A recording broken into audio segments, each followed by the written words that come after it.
Coba bayangkan ini.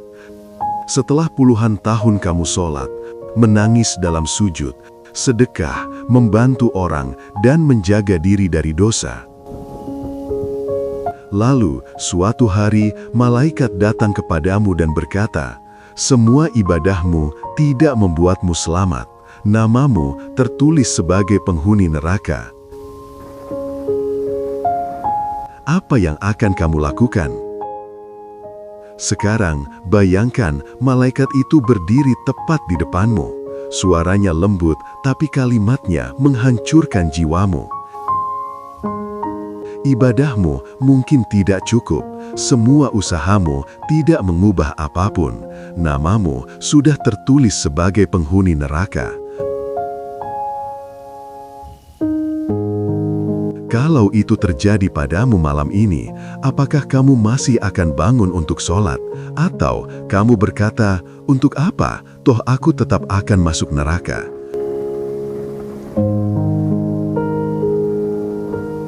Ada seorang wali Allah, namanya Syekh Abdul Aziz Ad-Dabbah. Beliau tidak pernah bosan beribadah, tidak pernah jenuh membaca Al-Quran, tidak pernah lelah menghidupkan malam dengan ibadah. Lalu, malaikat benar-benar datang kepadanya dan mengatakan hal yang barusan kamu bayangkan.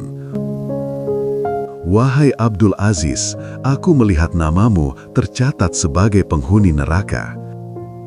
Itu bukan sekadar kabar buruk, itu seperti seluruh hidupnya disapu angin dan hilang.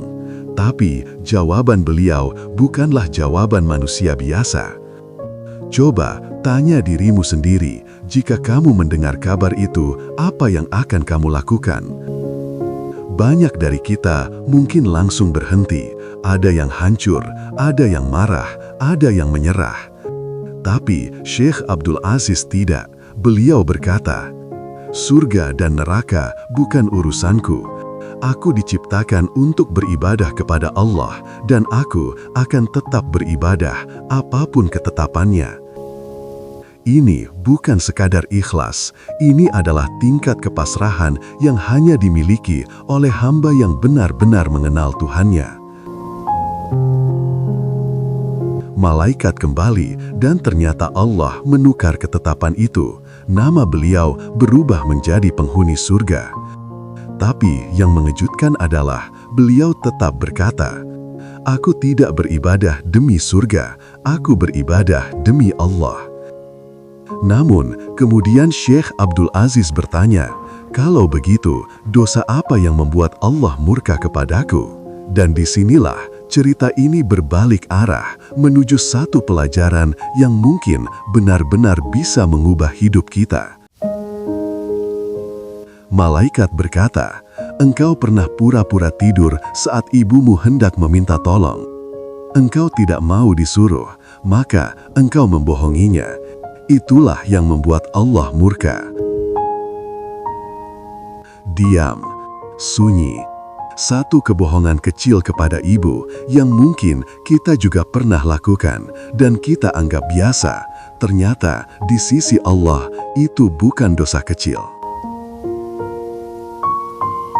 Bagaimana jika itu adalah kita?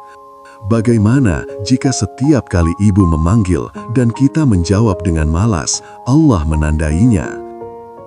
Bagaimana jika setiap kali kita membentak ayah, pintu rezeki tertahan? Bagaimana jika bukan ibadah kita yang kurang, tapi akhlak kita kepada orang tua yang menghalangi cahaya? Syekh Abdul Aziz menangis panjang. Dan sejak itu, beliau tidak pernah lagi berbicara selain tentang satu hal, berbakti kepada orang tua. Jadi sekarang, bayangkan lagi, jika malaikat benar-benar datang kepadamu hari ini, apa yang akan ia katakan?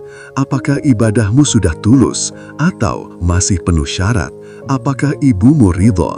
Apakah ayahmu bahagia karena keberadaanmu? Mungkin pintu surga bukan terletak pada banyaknya ibadah kita, tapi pada satu kata dari ibu kita, "Aku ridho." Dan mungkin keselamatan kita tidak diawali dari langit, tetapi dari sebuah tangan tua yang kita cium setiap pagi. Semoga Allah lembutkan hati kita, memaafkan kesalahan kita, dan menjadikan kita anak yang membuat orang tua tersenyum, bahkan ketika mereka sudah tidak lagi memanggil nama kita.